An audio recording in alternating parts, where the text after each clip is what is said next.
when I was living in Jersey City, and I didn't have a bed. I had a mat that I slept on. It's, like a outdoor patio furniture cushion. It was the early hours of the morning. My light is on, so I'm pretty much laying on the floor. I'm having some me time. I'm watching some Pornhubs. And out of the corner of my eye, I see a fucking mouse run across my room, and I gripped my dick so fucking hard out of like, oh shit. Ah! But buddy, let me tell you, having all that adrenaline in my body, I came so fucking hard when I finished up. Oh my God, it was exhilarating. I want to jerk off in danger every single moment of my life. The fear cum is pretty strong. That's 2 words I've never heard together, but thank you. Fear cum? Yeah, I've never. Yeah, it's close to fulcrum, but it's I think it's quite a few letters off. What's that movie? James Cameron did it. It had the Titanic and it was based on the ship. What's that movie called? All right, let's talk about some titties. Let's specifically talk about titty fucking. I like an unlubricated titty fuck. It's more than just the titty meat being pressed against my wiener. I want to feel the softness of that titty skin. Maybe a little spit, but I don't want to be fucking lotion. I don't want to be fucking baby oil or lube. I want to feel that skin. Because I think we can all admit titty skin is different than regular skin. Huh. Is this something you've been thinking about often, or? No, I mean, it's something that I think about not often, but when the opportunity presents itself. Mm-hmm. Yeah. And honestly, I mean, clearly I don't stick around with girls that I can't titty fuck. I've dated girls with larger breasts, but they can't push them together because they're like the widespread ones. So you gotta have that titty meat in the front as well, not just the largeness. I mean, this is. I told you, stick around. It's gonna be worth it. I've never heard anything like this. Look, I mean, if you're using lotion or lube or baby oils or whatever, you might as well, like, you can grab anything and press them together and it's going to feel the same. Like, I understand needing to have that for, like, anal penetration and shit like that, but you don't need it to slide up and down some nice boobs. That's something. That's definitely something. That is, huh. I've left you speechless. All right. It's, I don't know how to contribute any more to this conversation. I really don't. I would say I prefer titty fucking over any other form of sex. Now that is a conversation starter. Now, what are you talking about?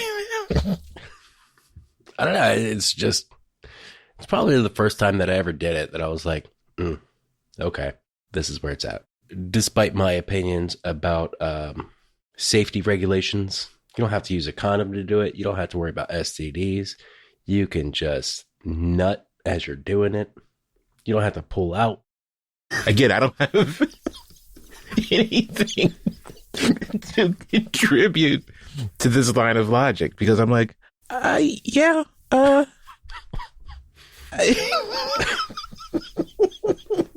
Like the first time I did it, afterwards, I'm like, I'm going to go get you some tissues so we can clean this up. And then I come back into my bedroom and now she's wearing her bra and cum all over her chest and just stares at me. And it was hot. It was so goddamn hot. Look, I like all forms of sex. Right. But for your money, you're like, titty fucking's where it's at. Push those puppies together. Call me Oscar Mayer and you're going to be Wonder Bread. We're going to make a nice 4th of July cookout. Wait, what? What? Hot dogs. Mine would be the Oscar Mayer. Yours would be the buns. And the activity is a 4th of July cookout.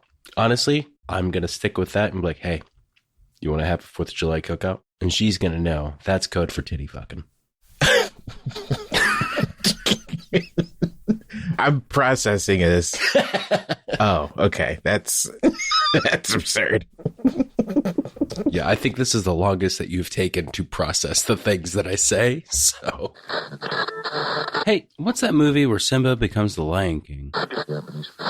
Or maybe, like a company like Hardee's. They're like, hey, we're going to come out this way and create Hardee's out here, but there's already Hardee's in that location. So they're like, all right, well, my name's Carl Hardy, and we'll just say Carl Jr.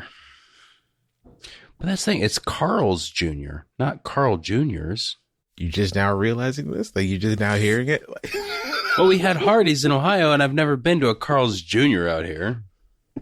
But you've been to Carl Jr.'s. It's Carl Hardy, and this is his new location. So he was like, this is the same thing as my big restaurant, Carl's. No, I've been to Hardee's, and I've been to Carl Jr.'s.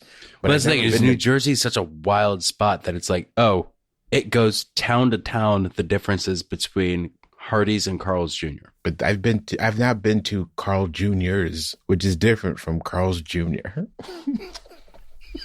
Look, Carl Jr.'s, Carl's Jr., Lucas Joyner. Who fucking cares? And honestly, you know what? What a stupid fucking name. He shouldn't be that good in having that stupid ass name. Regardless, I'm glad he got a job at Carl's Jr. Sponsored by Jackie Joyner. So, it's great. It's great all around. Hi, I'm Jackie Joyner, here to promote Joyner Lucas's Carl's Hardee's Jr. Actually, can we get another take? It's actually Carl's Jr.'s. So it's Carl's Jr.'s. Yes, that's the name we're actually going with for the South Florida region. So, okay, I got this. All right, I'm Jackie Joyner here for Lucas Joyner's Carl's Jr.'s presents Juice World. No, honestly, it's an Orange Julius. Hey, what's that TV show about those cops, Starsky and Hutch? Did you tell her why you were mad? Oh, I certainly did, and I broke up with her on her birthday. Not for that reason, but I gotta tell you right now, and this is a Kevin Jones stamp of approval. Stamp. Always break up with somebody on a special occasion. Okay, let's name the possible special, what's the word I'm looking for? What did you just say? Occasion? There we go. Like, holy shit. Holy shit. Buddy, you're supposed to be the lasers. I'm supposed to be the stupid. We know what our roles are. I don't know why, but I heard locations. So I was like, well, he couldn't have said locations. So what was the other word? Absolutely. Always break up with somebody on special occasions. I mean, that's a thing, too. But I'm like, that's not what he said. What the fuck did he say? I don't know why I couldn't go from locations to occasions. But anyway. Ugh. I got to be more alert. That's all right. I've been up since 4 o'clock, so. I think I went to sleep at 4. But anyway, special occasions, best special occasions to break up with someone. Number 5. Oh, we're starting. Number 5. Actually, how many? How many can you think of? 10? Oh, I can just riff on all right. Special events. Special. Now we doing events? Well, occasions. Which occasions are events, are they not? Depending on, they might be. Fuck it. Okay, here we go. Favorite occasions / events / locations to break up with someone. A, their birthday. Sure. Now, it could be just a birthday at home, or it could be going out with friends. Mm. And honestly, a killer move is, hey, babe, I'll meet you at the bar for your birthday bar hangout. And then you send a text saying, hey, it's over. I'm not coming. Now, how long before the actual planned meetup are you sending this text? Well, if you're going to break up with her on her birthday, and there's plans to go out with her friends for her birthday, you tell her in the morning, I'll meet you there tonight. I got things. She's thinking that you're going to pick up something special for her birthday, maybe some cake, some balloons. And then she just gets the text probably an hour after everybody gets there. So if the goal is for everybody show up at 7, everybody's going to be there by 8:30. Go ahead and send that text at 8. Now, if some stragglers come in around 8:30, they're walking into a fucking shit show. And it's going to be great for them as well. Or not. Because they're already with their friends. So maybe that's just a regular night out at that point. Maybe. It depends on how resourceful they are. Mm-hmm. Mm-hmm. Okay. That's a scumbag move, but fine. Another place, B. It would be Valentine's Day is always a good one to break up on. Okay, now to be fair, are we assuming that these are surprise? I'm done with you, and they don't know that shit's on the downturn. Well, like how in tune with who you are these partners? I'm trying to process the sentence you just said, and want me to say it again? I don't. Yeah, please go ahead. How in tune with you are your partners in these relationships? Like how well do they know me or our relationship? Yes. And it's like shit's on the downs. Right. But the rule is you should never break up with somebody on their birth. You shouldn't break up with people on occasions like this. But sometimes, like for I broke up with her on her birthday because shit boiled over so much that I just couldn't deal with it anymore. But it wasn't a surprise to them though. Well, they knew shit was sour in their relationship. I don't think she thought that I would have the gall to break up with her. Mm. Period. Let alone on her birthday. That's on her. Now, was she laying in bed and suffering from a mystery pain? Sure. But that's it's like, look, if a doctor says it's fibromyalgia and the way to cure that is by taking these antidepressants because it's just your brain saying you're in pain when you're not actually in pain, and she says, I don't believe them. I'm like, well, they're doctors. You've kind of exhausted the other test, so this must mean that. Just give it a try. She's like, I'm not crazy. It's not in my brain. And I'm like, yes, you are. I'm tired of this shit. I'm fucking leaving. I packed a bag and I left. You hightailed it out of Ohio. See No, ya. this was in Brooklyn. See ya, Ohio. Only on special occasions. I assume that's how you left the airport. I don't know. It wasn't even in Ohio. It doesn't matter. I'm just saying in general. I assume that's how you left Ohio.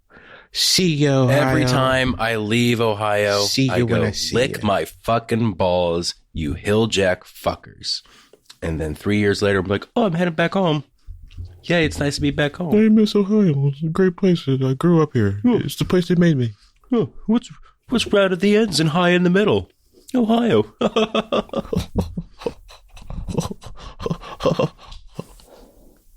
Lovely, lovely stuff.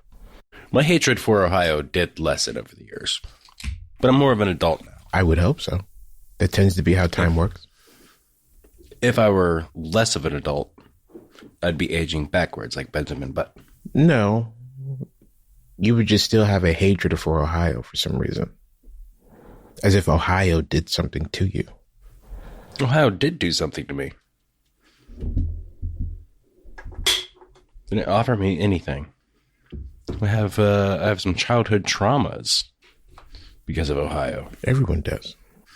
Yeah, well, join the club, my man. Look, there was some cases out there, or some things that would have made things a little easier for me. My parents just didn't have the money to fix it. Welcome to realizing, as part of being an adult is going, you know, my parents probably, given the better resources, my parents probably could have done better. That's just an adult going. And my parents also admit that. They're like, yeah, I understand it's not their fault. They did what made sense at the time to them. Yeah. Nobody actively, most people don't actively try to screw up their child's life. I would. No, you would. Certainly. No, you would. I would, I wanted to raise a kid, and instead of going, ow, and crying in pain, I teach them to bark instead. So anytime they got hurt, they'd go bark, bark, bark, bark, bark. No, you would. And then when they're an adult and they get hurt and they do it, and they're like, what the fuck was that? These are all, I have a barky. These are all fine and dandy jokes until you start doing it and you go, I don't feel like doing this. Like, I just want this child to be happy. And you're going to be like, I Like, I feel like your partner would have to be on the same bullshit you are for this to happen, unless you're just a single pops out here. And then you can do what you want, but I still don't think you'd do it, though. I mean, look, you never admit to fucking up your kid. Even Jeffrey Dahmer's dad was like, yeah, he ain't my kid. I didn't raise him that way. Yeah, you're like 90% of the reason as to why he's that way.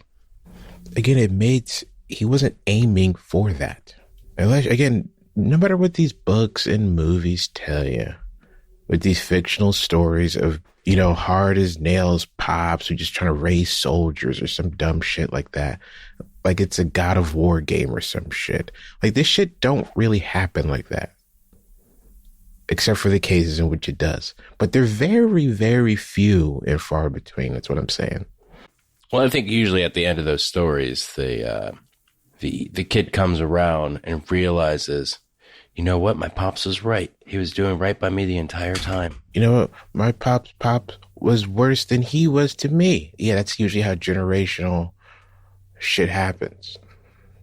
It's lesser than what they had. I get it. Yeah. Look, I mean, my grandfather, he abandoned his family to start a new one because he didn't like the one he had. There you go. And then my dad's like, oh, I have a family. I'm going to do best by them. I may not be around that much because I'm out doing training and working late, working long, hard hours. Fucking bitches. Regular dad shit. And we're still struggling. Right. Just doing regular dad shit.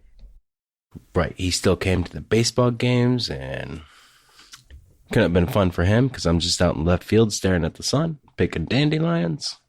He's like, oh, that's my little retarded son right there. Kevin, put on your sunglasses if you're going to stare at the sun. Okay. So now I'm an adult and I don't want to work as hard as my dad did, so I don't have kids. But not for lack of trying. Oh, it is. I certainly tried to not have kids. Sure. Number C on best locations and or occasions and or events. So birthday, Valentine's Day. We will say let's see, I'm trying to think of a date that would be close, because like a friend's birthday isn't going to be close to their heart enough for them to constantly remember that. And we established that your partner is not completely aloof on what's happening. Correct. These aren't surprises. We'll say a group vacation. Holy shit. That's a good one. Now we're getting into White Lotus territory here. Okay. Never seen it. You don't need to. I don't care if it's a Golden Globe, Emmy-winning show or not. Shit is trash. Look, Jennifer Coolidge, I don't care how much the internet fucking loves her right now. She is straight garbage. So vacations, huh? Okay. A friend, couple, what did you say? You said friend vacation. I said. There we go. Yeah. It's a ballsy move. Group vacation. It's a ballsy move. It is. It is. Because guess what? Now the significant others of the other friends, they're going to have to, like, I'm with the wife. I mean, I'm on your side. You guys are terrible together, but, it's what's for the best. But, I got to stick by the girl, but we could be friends in secret. And then you start forming secret friendships, and those bonds are stronger than regular friendships. I believe the term you're looking for are the other significant others, but yeah. The other significant others? Yeah. God damn it. I got to tell you right now, Ross Robinson, he has to have a cut of significant other where it's just like, oh, these are the B-sides. And if they don't release them as the other significant others, I will straight stab somebody. At most, you're going to stab the cabinet, but that's fine. Yeah. The cabinet hasn't been stabbed in a while. Let's see, parents' anniversary dinner. Okay. So every time your parents have an anniversary, now you have to remember that time that you had a terrible fight out in the parking lot of a fucking Chili's. Oh, so it's a double location. Holy shit. Double it up. Look, this is number C. This is D, my man. These are double D's out of here. What's the other D? Because it's location and event or occasion. But there's no D in any of these. If this is letter D, Right, but what's the double? cause you're getting hit twice. Sure. Yes. Event locations at a restaurant and the occasion. So you're double whammied on the memory. Fine. We get it. We get you. What's next? Slow dancing at a wedding. So you waited to the end of the wedding. Well, no, slow dances happen throughout the weddings. I don't know if you've ever been to a wedding. No. Really? Yeah, I'm good. You've never been to, like, isn't your sister married? No. Oh. She's trying to be? Is she trying to be married? No, I don't think so. I mean, I'm single. Just saying. She's in a relationship, if that's your question. That's not my question. Right. I don't see what that has to do with what I'm asking. Right, but you asked your question and then said, well... Or what I'm proposing. Right, your question was, is she trying to be married? I said, I don't know. You said, well, I'm single, to which I then responded with, well, she's in a relationship, to which you then responded with, I don't see what that has to do with my question. But to me, it has everything to do with your question, because what is it? Like what? No, I see somebody that's currently dating somebody as just another obstacle to get with them. And I like that kind of chase, so. And I've done it several times. It's exhilarating. Sure. Slow dance at a wedding. What's that about? Slow dance at a wedding. Maybe the wedding has happened. You got a little too drunk. And you're like, yay. The reception's going on. Ooh. Everybody's having a good time. And you're holding each other close. You're dancing. And again, you're telling me that they don't feel the tension, that something's off here. Well, I'm from Ohio, so I had to work on expressing my feelings about certain things. A lot of us, we don't. We just bottle it up inside, and eventually it explodes. So you're a psychopath. Okay. Yes. Well, psychopaths can hold it a lot longer than regular people. You're a psychopath in training? Like, what's happening? We'll say that I'm in the AAA league of psychopaths. Like, I'm still farm league out here. I'm not the Derek Jeter of psychopaths. So if we're talking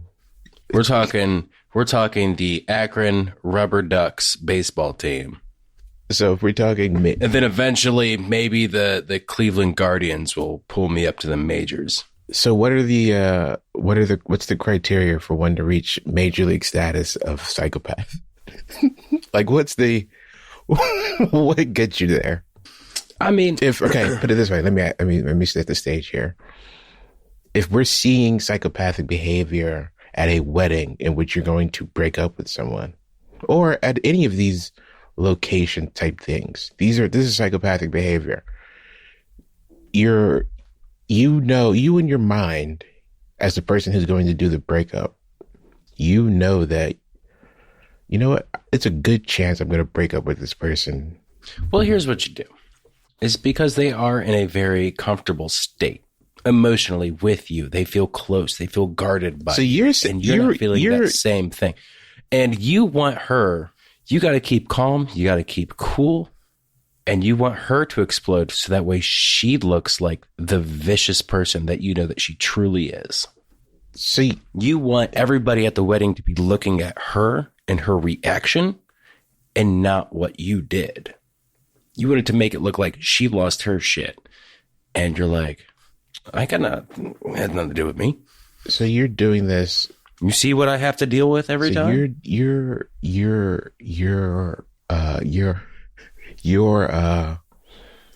breakups in these public settings are always lit with the kerosene of a gaslight. Like, you're like, I didn't. Absolutely. I mean, I'm just saying I don't want to be here anymore. She's acting crazy. Like, even afterwards, like, I've already made friendships with her friends' significant others. We occasionally have beers after the breakup. I'm keeping calm and cool about it, not talking about it. She's fucking always bitching about me and everything else like that. Eventually, I take all of her friends away because she's just a lunatic, man. She flies off the handle. So you're saying this has never happened to you? Where I was made to look like a crazy person? Yeah. No. Never. Right, because you're a grade A psychopath in training. You're going to see that behavior and you're going to go, nah, I'm going to hit you before you hit me. Or I'm going to break up. I mean, if I want, this is why I'm farm league, because I don't actively do it. Like all of her friends, like one ex, all of her friends sees my social media and I'm okay. I'm doing all right. You know, I'm not talking shit about me. I'm not talking shit about her. I'm not talking shit about us. It's like, hey, you know, I go out there and I make statements like, hey, you know, we just weren't right for each other. And, you know, she wanted different things. I wanted different things. She's out here calling me an asshole and a cocksucker and a piece of shit and everything else like that. Who looks more adult, more responsible, more collected with their emotions and thoughts? It's me. Nah, this is insane. But okay, weddings. What's next? Weddings. So that was number E. Sure. No, I don't know. Doesn't matter. I lost count. We'll say like the we'll say the drive home from a nephew or niece being born on her side of the family. A baby being born on her side of the relationship. You go to the hospital, you see the baby, you congratulate the parents, and then she's just like, oh man, I can't. Like, could you imagine us having one of those? All of her hormones are just fluttering up. She's so excited. She's in that baby mood.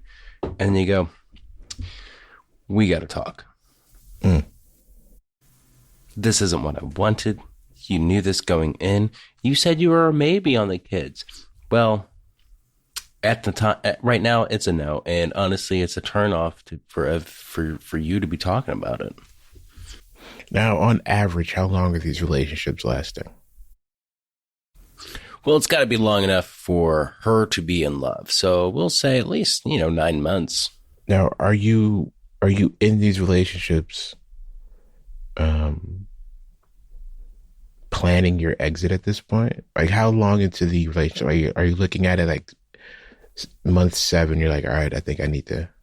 You're looking for the right time to implement whatever version of this. Are you talking about me or the general public? Because when I get into a relationship, I'm already knowing, hey, this is nice. I know it's not going to end well. I know it's not going to be a forever thing. So I'm always planning exit strategies when I get into a relationship. And once again, because I'm from Ohio, I build that shit up. And then it's like, I'm done. I'm out. I'm not going to show you a single hint that things are bad until it's time to break up. And then I will bring up how much I fucking hate your guts.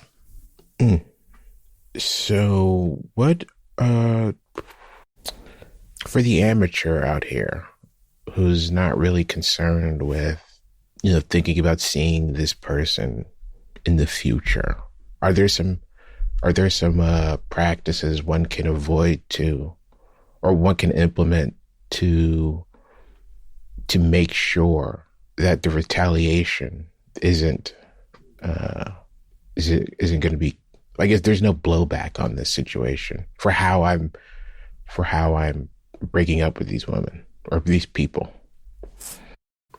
Well, once again, gaslighting is the biggest defense. I'm sorry, the defense is the gaslight? That sounds like the lighter fluid for their retaliation. Well, gaslighting their friends. Oh my God. So like, say you guys have a normal restaurant that you go to or a bar or something like that, and you want to keep that, once again, you just keep that calm, collective. And it's like, look, I feel it was a very amicable relationship. I let her down softly. Things just weren't working out so well. And then she's constantly talking shit. So clearly she's the nutso. Your biggest defense is to keep calm about it. Anytime anybody brings it up, just stay calm and lie to that person's face. Damn. All right. It's a real bummer. But all right, like if it works out for you, I guess. I mean, it hasn't done any harm yet. But you're saying this is your exit strategy for every relationship? No, not every relationship. Some women, you want to keep it actually amicable because you're like, I want to slide back in that eventually, but I'm done playing with this toy. I'm gonna put it away for a little bit while I play with this other toy, and then eventually down your line, you're like, hey, I want to play with that toy again, but just for a little bit. Mm-hmm. You know, I may have it may be the wrong version of pathology here, because I said psychopath, and it may be just a pure sociopath. I don't know. Because it sounds like you don't care about these people's feelings at all. You know, that's something that, and this is why I know I'm not a narcissist. Because I know, like, in the time, I tell them that I love them. I'm a very caring boyfriend. And I think I might feel it at the moment. But then afterwards, I'm like, I don't know if I actually did. I'm able to cut off feelings and emotions real fucking quick. So yeah, that's psychopath behavior. So I might be lying to myself about the emotions that I feel about that person. So yeah, that's psychopath behavior, because you're like, sociopaths have zero showing that they care. A psychopath will have the artifice of caring, even though they. Oh, absolutely. Yeah. I got called out about it after one breakup, and she's like, Kevin, stop what you're saying because you're only saying the things that you think I want to hear. I was like, huh, you're absolutely correct. Jeez. That's not a bad thing. You're just protecting your emotions. You're protecting yourself. Listen, it only has to make sense to you, my man. You don't want to get punched in the face, so you punch that person in the face first. Damn, you're not when it comes to significant others. You're even gaslighting and fighting? Good Lord. How's that? How does one do that? All right. Listen, you can't. This is where I'm getting confused. Fuck me up worse than I fucked you. All I did was punch you. You don't have to stab me. Like, Jesus Christ, lady, how crazy are you? Well, that's the thing. I assume somebody's gonna stab. I'm not gonna stab anybody. Right. But if I were to murder somebody, it would be by stabbing. I would look them dead in the eyes and watch the life leave them. So it's more personable to stab somebody than it is to shoot somebody. Of course, but who wants to be personable when murdering somebody? Oh, I want them to know that I'm killing them and that I'm enjoying it. You won't be enjoying it. Depends on who. I have a very hard time believing that you'd find joy in killing somebody. Depends on who. I don't think I'd kill them. No matter who it is. Beat them, sure. Hey, when was the last time you got punched in the face? Did we talk about this? Stupid Lasers presents UnPodcastable. Hey, it's something to listen to. I don't know if that bit plays better at the front or at the end. Stupid Lasers presents UnPodcastable. We're not confident ourselves, but hey, it's something to listen to. All right, that's a little more self-deprecating than I needed to be. Stupid Lasers presents UnPodcastable. We have tiny penises, no confidence, but it's something to listen to. I think you nailed it the first time. Stupid Lasers presents UnPodcastable. We have small penises. We don't like to look at ourselves in the mirror. We have body dysmorphia, but it's something to listen to. Each one is more and more deprecating. Like, what is the deal? Stupid Lasers presents UnPodcastable. Nobody wants to have a baby with us because we find ourselves to be hideous and nobody else wants to find us attractive. And you know what? Honestly, we'd kill ourselves, but we don't have the time to do it. It's something to listen to. Who is the next guest? Hold on, let me see. Bono. Fucking not listening to that. Jesus Christ. If there's anybody I hate more in the world, I despise Bono. I fucking hate that guy. You too? Well played.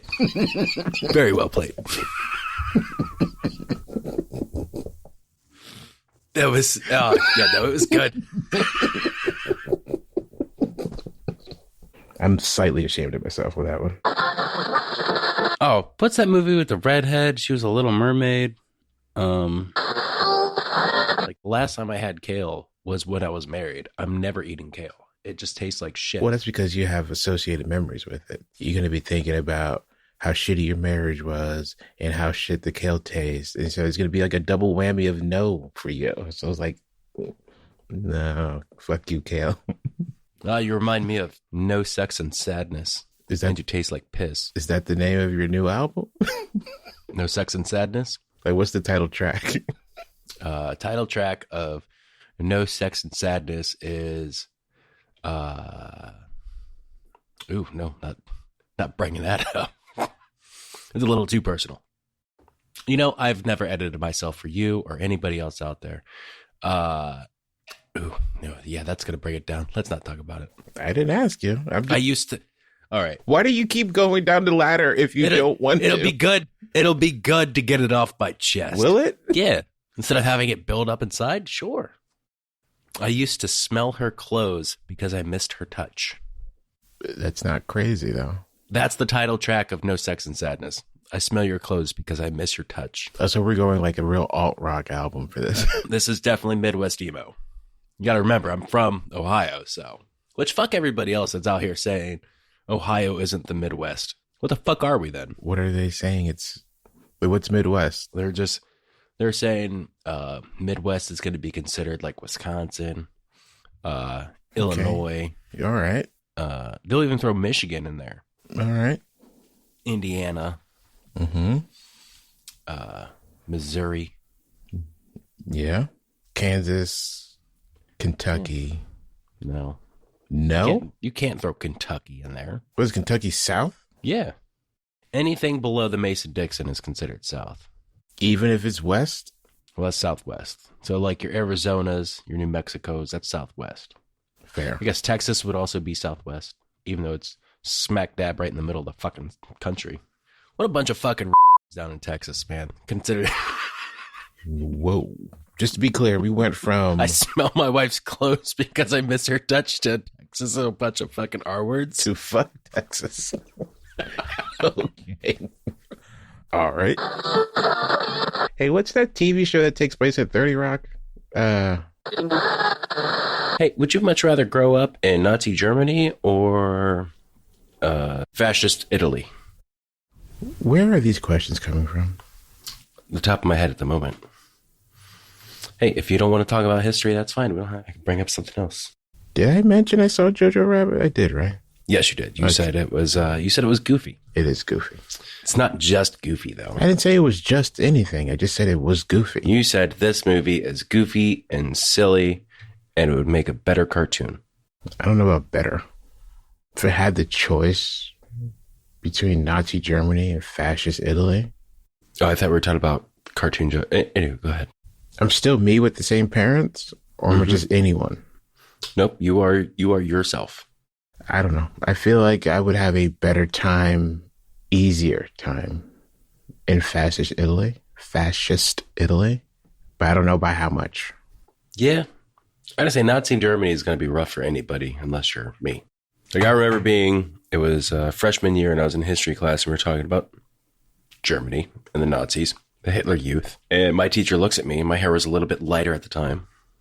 My teacher looks at me and she goes, Kevin would make a great Hitler Youth. And I was like, thanks. There's several other blonde kids in here. You didn't have to point at me specifically. She wanted you to feel included in the class. And I certainly was.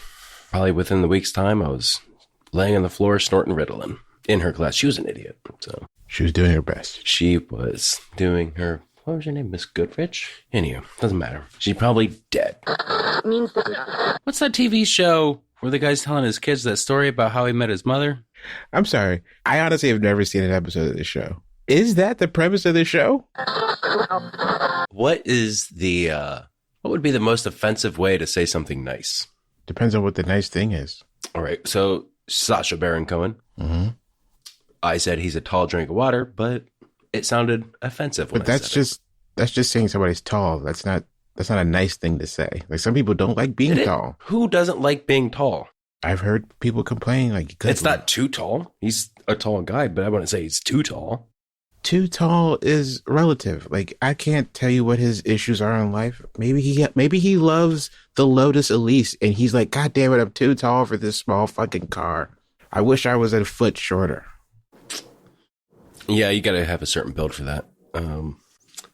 Honestly, I think you got to have a certain build for a lot of sports cars like that. Yeah, they're designed for jockeys. I think we just found the most offensive way to call a short person. Just the way you said it. Are you fucking jockey? I didn't say. I'm just saying they're built for short people like that. I know, but the way you said, they're built for jockeys. It sounds offensive. But I know what... it's built for this man that rides a horse. Who are notoriously... These fucking equestrians. Who are notoriously short people. As they should be. Now that's offensive. Well, who is the tallest jockey? I would love to see this picture of just like Sacha Baron Cohen on a fucking horse. Again, in a race. A tall person can be on a horse. It's just, if you want to win a race, you don't put a person who's like 50 pounds, on a horse as opposed to somebody who's... Get the fuck out of 200 pounds on a horse. All right.